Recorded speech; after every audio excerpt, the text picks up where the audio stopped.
Assalamualaikum warahmatullahi wabarakatuh. Hai semua, perkenalkan kami dari kelompok 2 ingin sedikit mempresentasikan hasil kunjungan industri kami ke pabrik keju yang ada di Lasi.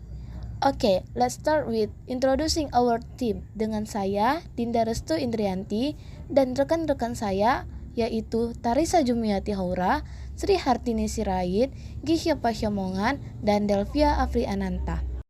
Di slide pertama, kami akan membahas tentang latar belakang dari Lasi Dairy Farm, merupakan salah satu peternakan sapi perah yang terdapat di Nagari Lasi Tuwo, Kecamatan Canduang, Kabupaten Agam. Jenis sapi perah yang terdapat pada peternakan Lasi Dairy Farm ialah jenis sapi perah Friesian Holstein. Jumlah sapi perah yang terdapat pada peternakan Lasi Dairy Farm ialah sekitar 50 ekor sapi yang terdiri dari 30 ekor sapi dalam masa laktasi dan 20 ekor anakan sapi. Selain peternakan sapi perah, Lasi Dairy Farm juga melakukan pengolahan susu dengan memproduksi produk olahan susu, salah satunya ialah keju. Produksi keju di Nagari Lasi Tuwo masih tergolong dalam skala produksi rumahan, di mana dalam satu kali proses pembuatan keju dibutuhkan 50 liter susu sapi dan menghasilkan keju sebanyak 5 kilo. Total susu yang dibutuhkan per hari yaitu sekitar 150 liter dengan total keju yang diproduksi dalam sehari yaitu sekitar 15 kilo.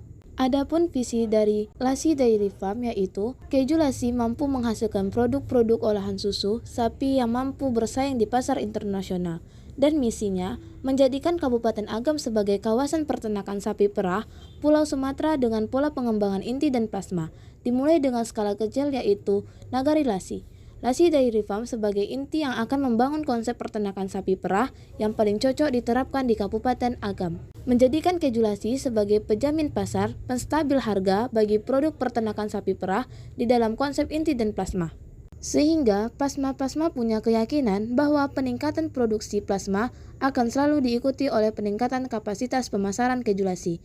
Dan yang terakhir, menjadikan keju Lasi sebagai pioner dalam pengintegrasian kegiatan peternakan dan pertanian baik di bagian hulu maupun hilir. Next, ada pengertian dari keju. Keju adalah jenis produk olahan berbahan baku susu. Keju terbuat dari susu yang digumpalkan. Proses penggumpalan ini bisa dilakukan dengan hanya menambahkan asam atau dengan menggunakan enzim yang dibantu oleh bakteri baik. Enzimnya dikenal dengan nama rennet. Rennet merupakan enzim yang dihasilkan oleh lambung mamalia untuk mencerna susu.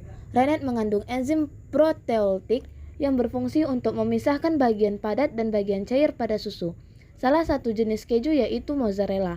Mozzarella adalah keju Italia yang dibuat dengan cara diputar dan dipotong. Karena dalam bahasa Italia, mozzare berarti memotong.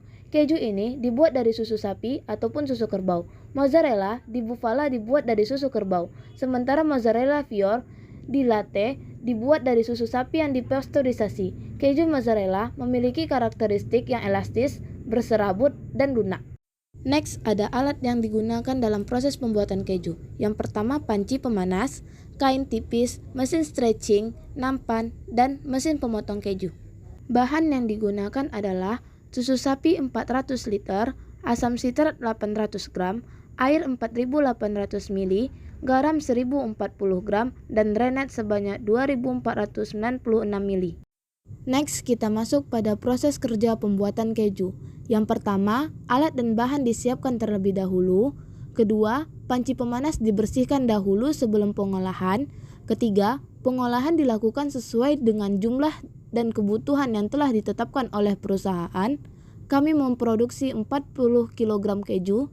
Keempat, langkah pertama yaitu masukkan susu dingin sebanyak 400 liter ke dalam panci pemanas dan dipanaskan hingga suhu 36 derajat Celcius sebanyak 4 kali pemanasan. Yang kelima, larutkan asam sitrat sebanyak 800 gram dengan air sebanyak 4000 ml. Keenam, setelah asam sitrat sudah menggumpal, rennet dimasukkan sebanyak 2496 ml dengan air sebanyak 800 ml. Ketujuh, masukkan larutan tersebut ke dalam panci yang berisi susu dan aduk hingga rata. Kedelapan, tunggu selama 15 menit. Kemudian dipotong seperti tahu di dalam panci dengan tujuan agar whey terpisah dengan curd. Kesembilan, setelah curd terpisah dari air whey, dibuang dan adonan disaring hingga kering menggunakan kain tipis. Ke-10, air dipanaskan sampai mendidih untuk proses stretching. Ke-11, adonan keju mentah dimasukkan ke dalam mesin stretching, lalu masukkan air panas secukupnya dan masukkan garam sebanyak 1040 gram sambil di stretching. Setelah adonan agak kalis, air panas dibuang sehingga adonan merata dan mudah dicetak. Lakukan sebanyak 2 kali stretching. Ke-12, setelah adonan kalis dengan tekstur yang padat dan lembut, adonan langsung dikeluarkan dari mesin dan dicetak menggunakan nampan. Dan terakhir, setelah dicetak, cut didinginkan selama 1 hari dalam showcase dan adonan siap untuk dikemas dan dipasarkan. Untuk produk hasil olahan keju, Lassi Dairy Farm menghasilkan berbagai jenis macam keju, di antaranya ada keju mozzarella dengan ekstrak wortel, keju mozzarella dengan ekstrak charcoal, keju ricotta, dan cream cheese. Kelebihan dari produk keju Lassi yaitu susu yang dihasilkan benar-benar susu segar yang memang diperas 2 kali sehari, sehingga tanpa tambahan bahan kimia, dan susu ini sangat alami, murni, dan sehat.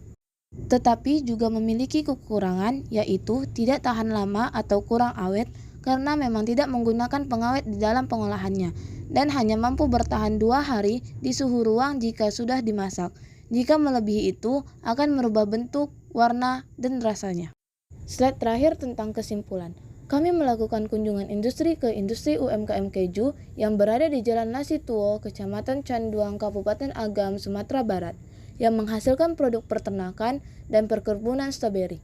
Di antaranya yaitu susu segar yang memiliki berbagai varian seperti coklat, vanila, stroberi, dan melon, dan produk keju mozzarella yang juga memiliki berbagai varian yaitu keju mozzarella original, charcoal, dan ekstrak wortel. Pembuatan keju mozzarella ada 2 metode yang digunakan, yaitu dengan bantuan mesin dan secara manual.